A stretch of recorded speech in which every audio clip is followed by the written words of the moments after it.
components. Here we are using a breadboard, a 9-volt battery cap, an LED, and two resistors, one of 1 kilo ohm and the other is 270 ohm.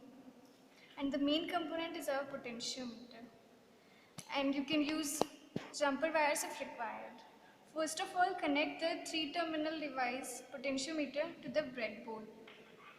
Connect them properly.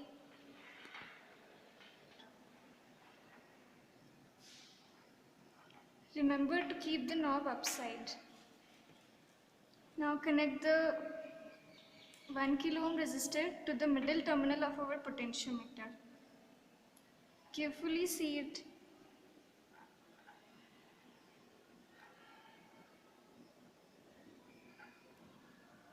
And the second resistor in series with the first resistor.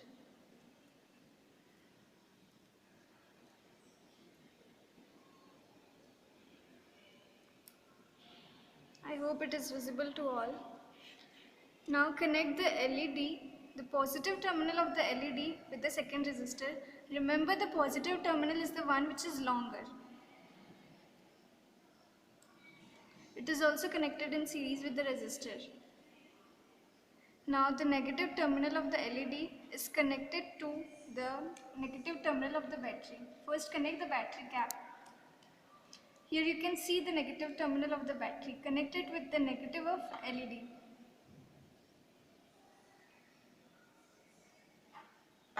And the positive terminal of our battery to the third terminal of our potentiometer.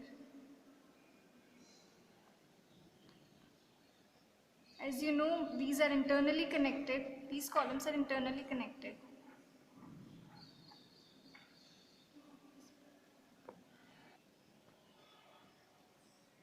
Now you can see our projector is working. Here, turn the potentiometer knob. And the intensity of LED is varied accordingly. So now it's your turn to make this project.